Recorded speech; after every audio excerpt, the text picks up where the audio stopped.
So there's a three-step process you can use for memorizing music. Now that's the same whether you're memorizing a single piece of music or a whole bunch of music. Maybe something like this. I mean, could you imagine being asked to memorize a bunch of music like this? Well, guess what?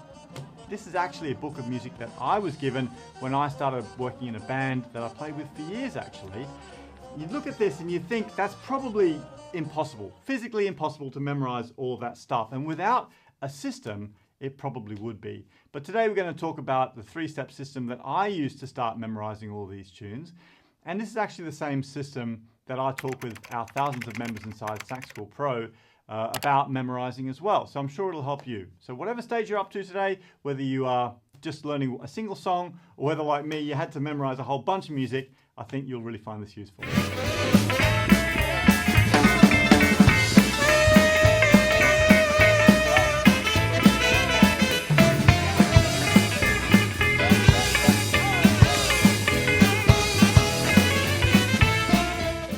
Now, of course, before we can dig into the process for memorizing the music, the very first thing we need to do is actually learn to play the music.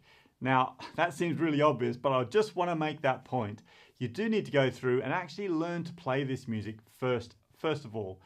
And there's a bunch of different ways you can do this. I've got loads of free resources on the website here. Inside Saxophone Pro, we've got tons and tons of resources and support from our tutors too. So if you need some help with the basics of learning, check out the 14-day trial and there's a link down below in the description. So once you've actually learned the music, and by that I mean you're able to play the music from start to finish at full speed, well then it's time to move on to step one.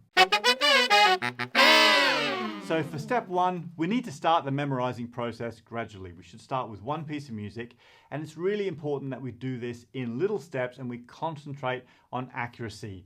Because there's a thing about the way that our brain works which we really need to understand, and it's kind of something like this. At least this is the way that I like to think about it and explain it to my students. So just imagine that your brain has got a little memory bag, and that's what it draws from whenever you ask it to play something that you've memorized or to recall something you've memorized. So the way we fill up that memory bag is we practice.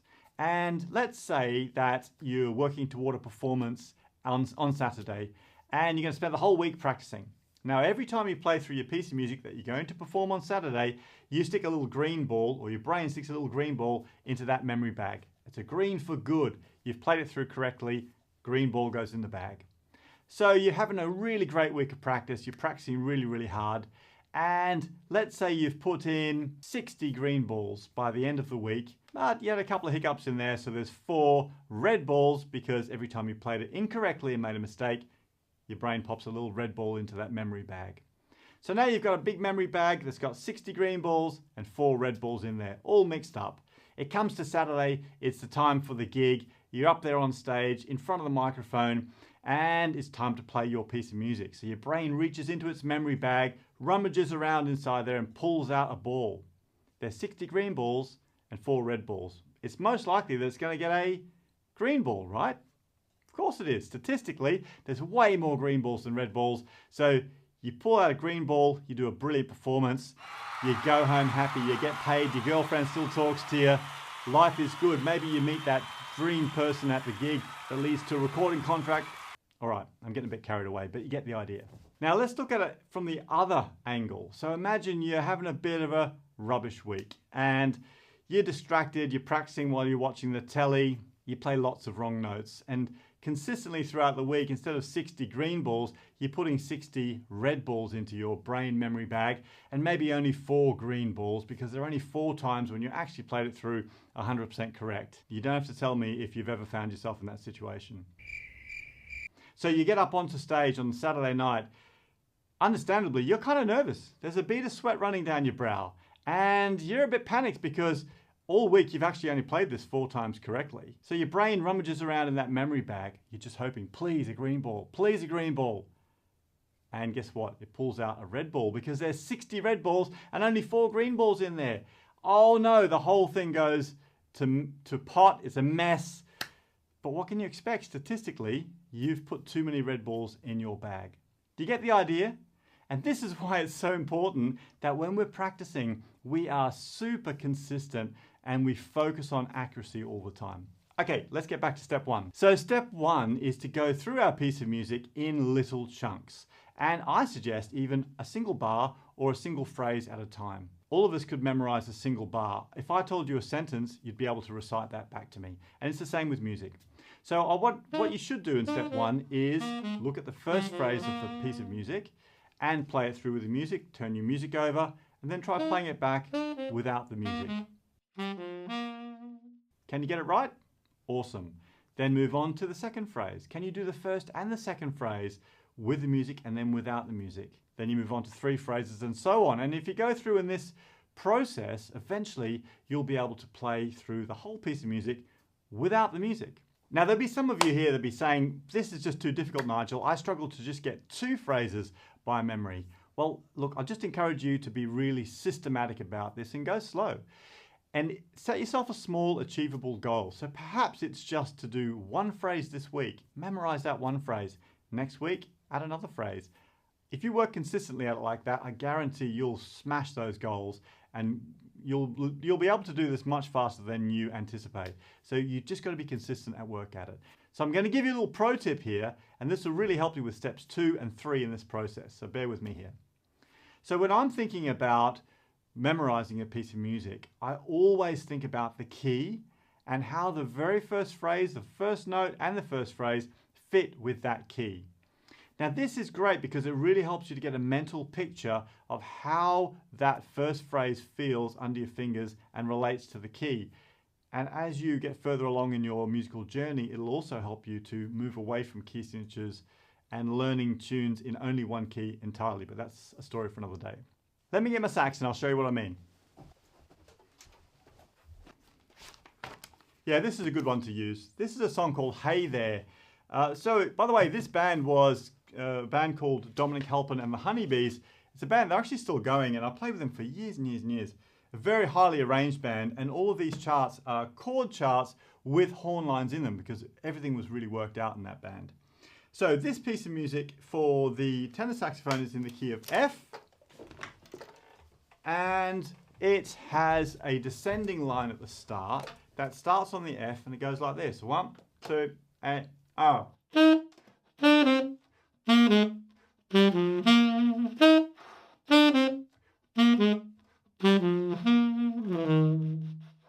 Okay, so remember we're in the key of F, we're starting on an F and we're running just down the major scale. F, E, D, C, B flat, A, G, C. We do that line twice. So now I know the key and I know the starting note and I know the shape of that first phrase. And if I can memorize that, that really helps me to sort of get my memory jogged and remind me of how the rest of the arrangement goes. Because generally, once you get these things under your fingers, once you get started, all the rest of it will come pouring out of your memory bag because you've done enough practice. Does that make sense? Okay, let's move on to step 2. So step 2 is dead easy. For step 2, you can do this anytime during the day. You can do it while you're washing the dishes, driving the car, mowing the lawn. Basically, what I want you to do is to make a recording of the song or the songs that you need to learn and then stick them in your ears and listen to them over and over and over. Now, you can do this lots of different ways. If you're just learning a single song, that's dead easy, right? You just put it on your phone, put your headphones in and put it on repeat. Or if you've got a bunch of songs, you could make up a playlist on Spotify or Apple Music or whatever you use, or compile them all on your digital audio workstation software like Logic Pro or GarageBand or Audacity if you're a PC user. Put them into one big thing, loop them, listen to them and over and over and over. Now, there's a trick to this, right? While you're listening to the music, I also want you to think about how those notes feel on your saxophone. This is a really important step. You need to visualize how the saxophone feels, which keys you're pressing down as you're listening to that music. Because what we're doing here is we're internalizing that music. Not only are we listening to the structure of the song and reminding ourselves, but we're also thinking about the feeling as we're playing those notes and really trying to connect with the shapes physically of those shapes. That's super important because as we do this over and over, eventually we'll get to the point where when somebody says, let's play Hey There, you immediately go to an F. because you know that's the sound, that's the shape, that's the feeling when you play that song.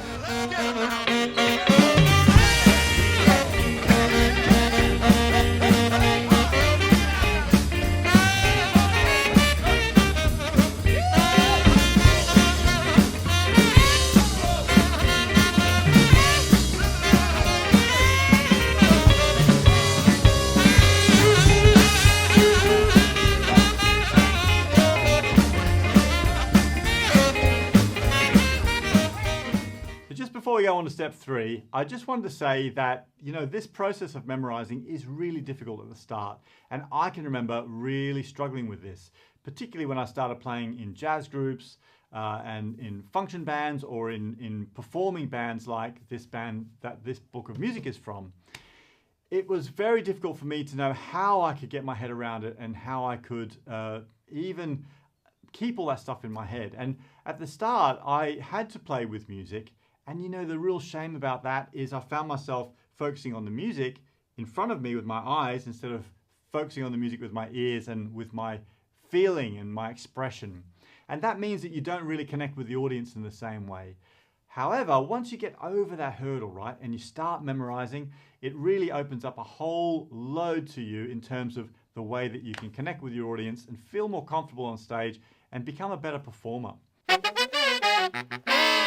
So the third step in this process is to make a cheat sheet. And what I mean by this is a list of the songs that you're having to learn, even if that's only 1 or 2 or 5 songs, or like me, I had a massive list. I mean, look at the index on the start of this book. That's how many songs I had to memorize. So you make yourself a cheat sheet where you've got the name of the song and you've got the key of the song. Now, do you remember back in step 1 when I suggested that you need to know the key and you need to know how the first phrase relates to that key? Well, this is a big part of the reason why that's important. Because now when you look down your list of your cheat sheet, you can see the titles, which is probably going to remind you how the song goes anyway, but you can also see the key, and the key is going to help you to remember where that first note of the phrase, the very first phrase is. Once you get that nailed, it'll open up all the rest of the song for you. Now, I've got a pro tip for you here. If you really want to nail this whole process of memorizing, you've got to work at it consistently. So what I'd suggest you do is you get that cheat sheet on a piece of paper, you fold it up, stick it in your pocket or stick it in your saxophone case, or better still, hey, we're in a technical, modern, electronic, digital age, so put it on your phone. So you can pull out that list all the time when you're sat on the train or when you're sat on the loo probably, or when you're, I don't know, sat on a bus or you've got 5 minutes between things. Look at that list, go through the titles, the keys, think about how it feels underneath your fingers. That feeling is super important. And mentally practice those pieces even though you may not have the saxophone in your hands. Remember, memorizing is a skill that you need to work on. It's a muscle that you need to develop. So you need to pull that cheat sheet out all the time. I mean, multiple times a day, to refresh your memory and to really cement in those tunes into your brain so that you can pull them out whenever you're ready to go. Because remember, when it comes time that you're on stage to perform that piece or those pieces, your brain needs to reach into its memory bag and only be pulling out green balls. Kiss me at night. Bonus header. Kiss me goodnight. Bonus header. Kiss me goodnight. Bonus header. Kiss me goodnight. Bonus header. Take it out. Kiss me goodnight. Bonus header. Give me a night. Bonus header. Kiss me goodnight.